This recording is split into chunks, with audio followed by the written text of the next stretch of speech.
On March 8, 2014, a plane carrying 239 people vanished. No distress call, no explosion, no wreckage, just gone.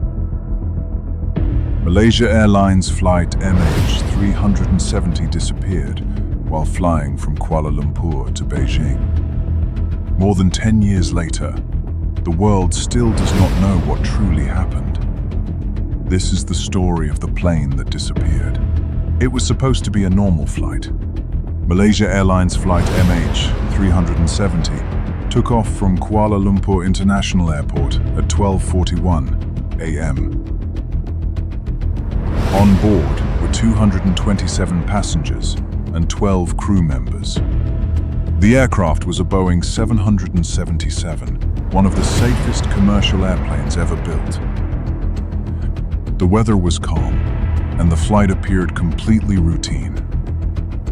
At 1:19 a.m., the pilot sent the final routine message to air traffic control. Good night, Malaysian 370. Those would be the last words anyone ever heard from the aircraft. Just minutes later, MH370 disappeared from civilian radar. At first, it seemed like a sudden accident, but military radar soon revealed something far more mysterious. The plane had not simply vanished. Instead, it had turned sharply. MH370 reversed its course and began flying back across Malaysia. The aircraft then continued northwest, heading toward the Andaman Sea. And then, once again, it disappeared. No emergency signal, no distress call, no explanation. What followed became one of the largest aviation searches in human history. Countries from around the world joined the effort. Search planes scanned the ocean from above. Ships combed through thousands of square miles of open water. At first, authorities believed the aircraft had crashed somewhere in the South China Sea. But satellite data soon changed everything. Investigators analyzed signals from a British satellite company called Inmarsat. These signals, known as satellite handshakes, showed that MH370 had continued flying for several hours after it disappeared from radar. The data suggested the aircraft had traveled far into the southern Indian Ocean, one of the most remote and unforgiving places on Earth. Without a confirmed crash site, theories quickly began to spread. Some investigators considered the possibility of pilot suicide. The captain of the aircraft, Zaharia Ahmad Shah, was an experienced pilot with more than 18,000 hours of flight time. Authorities later discovered that he had a home flight simulator. Some data suggested he may have practiced routes similar to the one MH370 appeared to take. Others believed the plane had been hijacked.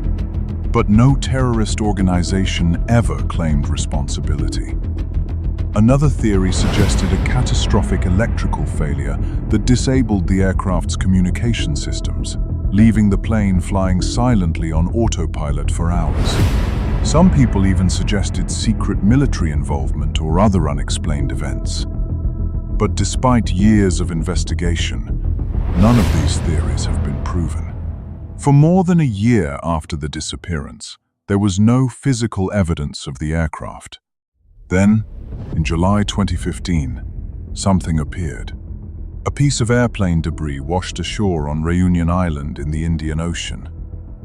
It was a wing component known as a flaperon. Investigators confirmed that it belonged to Malaysia Airlines Flight MH370. Over the following years, additional pieces of debris were discovered along the coasts of Africa and nearby islands. These fragments confirmed what investigators had long suspected. MH370 had crashed somewhere in the Indian Ocean. But the main wreckage of the aircraft has never been found.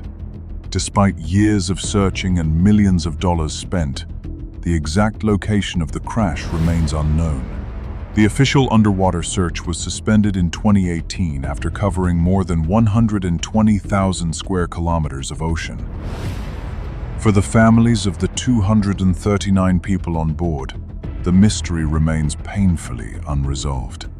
Somewhere beneath the dark waters of the Indian Ocean, the wreckage of -370 may still lie hidden. And with it, the answers to one of aviation's greatest mysteries.